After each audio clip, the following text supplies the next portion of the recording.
Curt Mills, we talk about the Third World War a lot here. There's something quite suspicious that's been happening in the last 12, 14 hours. Just walk us through the data points here from, I think it when, which kind of caught me as a surprise, the Persian foreign minister said they think we're pretty close to a deal. Yeah, so just to level set for the audience, number one, Iran negotiations in the macro have been going very well, the fact that there are negotiations at all. But number two, in the minimal, in the micro, they haven't been going well the last week or so. Then suddenly today, the Iranian foreign minister, after days and days and days and days of poo-pooing the negotiations, signaled that we were close to a deal. Then, seemingly as a deus ex machina, there has been a massive evacuation of the Iraqi U.S. embassy, the U.S. embassy in Baghdad, among other potential U.S. facilities in the region. And there's a lack of clarity on what could be happening. This is notably the same sort of time of night in the Middle East that the strike on Qasem Soleimani occurred in January 2020. And so there is considerable disquiet in Europe, in the Middle East, in the U.S. of what could happen next. And then finally, I would flag that there had been considerable anxiety about the chairman of the Joint Chiefs of Staff, Kurilla. His term is set to expire in July, and he is considered a hawkish outlier within the administration, potentially crosswise with the president or the president's agenda at the very least. And there had been a view if he would that he potentially could push for a kinetic strike or something out of the ordinary that could potentially sabotage the negotiations. And that's all going on right now. It's very fast emerging. But he can't. Yeah, okay. There's one event that happened, though, in one article. The event was all day, and we had thought here at the War Room it was going to be the entire war plan. It turns out it was just focused on Persia and Israel in the nuclear situation. We understand that DNI didn't attend. I kind of thought that might be because they weren't that focused on bombing runs. I've heard maybe otherwise. So you had that, and then the next day CNN reported that President Trump once again had told Bibi point blank, I want the Gaza thing, I want it done and done quickly, whatever you're going to do, and there's not going to be any military engagement with the Persians. We're going to figure this out diplomatically. Now, look, I've been calling for more economic warfare. I don't think we're anywhere where we were in the first term of President Trump, and certainly nowhere where I think we could be to break these guys. But how do you factor that in, given everything that's happened in the last 12 hours? Well, I think the Gaza file and the Iran file are just increasingly twinned. I mean, they're handled by the same diplomat, Mr. Steve Witkoff, and Netanyahu, the Prime Minister of Israel, is obviously the prime actor that could shake up the status quo on both files. So there has been considerable reporting that Trump is pressuring Netanyahu to dial it back on Gaza, that Trump has been signaling, don't mess up the negotiations, which are ongoing. Again, they're slated to happen, I believe, the sixth round this weekend in Oman and Muscat. But meanwhile, you see increasing administration rhetoric. The Vice President, J.D. Vance, on a podcast this week, said that you basically don't have a soul if you don't have any sort of empathy for pictures of starving Palestinian children. I mean, the language is quite pronounced from the White House, and no one really knows what Netanyahu is going to do. The anxiety has been that the Israelis potentially could act alone, that the Israelis could try to bomb Iranian nuclear sites. The Israelis could act as spoiler for the negotiations and try to gamble, one, that the Americans will de facto have to get involved, or two, that the Iranians will assume, even if it's not true, that the Americans knew and just pull from the negotiations, which would satisfy, frankly, the Netanyahu government just fine. This deal that's on the table, or they're even talking about, this is, though, not a dismantling. This is at best a verification deal. It's something like JCPOA Part 2. I mean, how would you describe it? I think it's more expansive. I think you have a possibility. I mean, the Iranians haven't ruled it out. You have a possibility that Trump is going to be able to meet his zero enrichment threshold, that he's going to be able to get a deal that could have a civil nuclear corridor in the Middle East.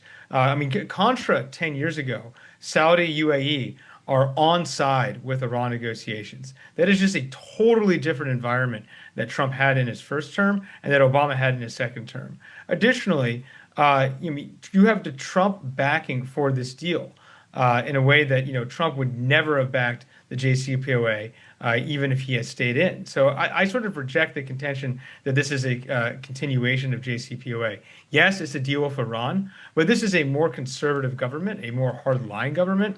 And in that way, it could be a very more enduring deal if Trump inks it. And additionally, even the opening enrichment number, 3% from the Iranians, was an olive branch that was far, far more ameliorating than the initial offers from the Rouhani government way back in the 2010s. So yeah, it's a deal with Iran, but it doesn't mean it's a continuation of the Obama deal. I think that's hawk neocon rhetoric meant to sabotage and frankly dissuade from the White House from doing this deal. And the reality is it's very close to a binary.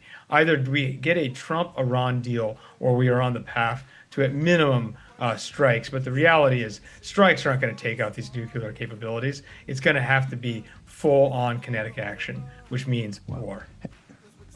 Hang on for a second. Just across the wire a few minutes ago from the Washington Post, U.S. shrinks presence in the Middle East amid fears of Israeli strike on Iran.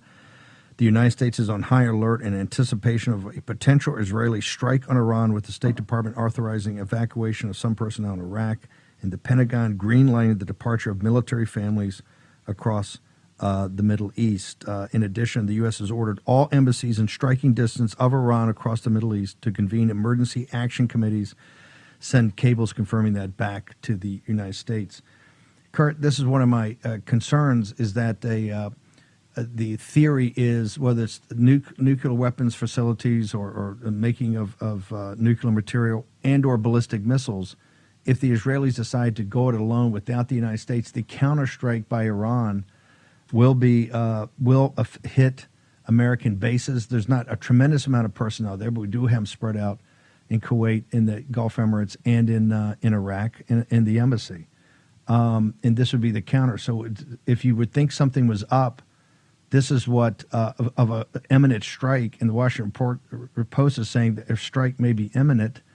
Laura Loomer, the great Laura Loomer, is saying there's a massive cyber attack right now by the Iranians in Kuwait and Jordan on military facilities. Your thoughts, sir? Yeah, I mean, I haven't seen any corroboration, not that it's not true, of the Loomer report. I think as of now, I referenced the Soleimani strike 5 years ago. In contrast, we don't have a clear casus belli here.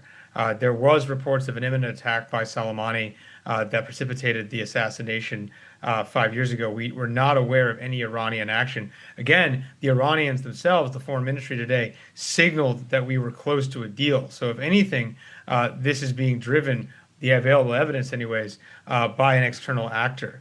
As towards the evacuations, it's very possible it is just a perfunctory evacuation. There aren't that many U.S. Service personnel in the Baghdad embassy as it is. I mean, Iraq is a level 4 do not travel State Department country. So this is not an embassy in, say, London or Paris or Berlin, et cetera, et cetera. So it could be just a precaution. Additionally, if the Israelis were to and there is some evidence that they feel they have a green light, whether or not that's true is unclear. If the Israelis were to act unilaterally, the savvy, frankly, interpretation by the Iranians would be the interpretation that the Houthis have, which is that this is not an American vertical, that they could respond individually and not attack Americans.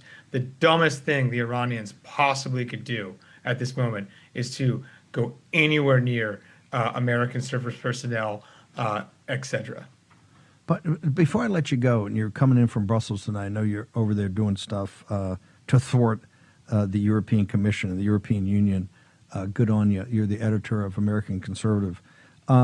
President Trump, correct me if I'm wrong, and any interaction I've had publicly, he said time and again, and the Washington Post reports, CNN's reported, he actually told Netanyahu, I want to finish, you got to finish this Gaza thing quickly.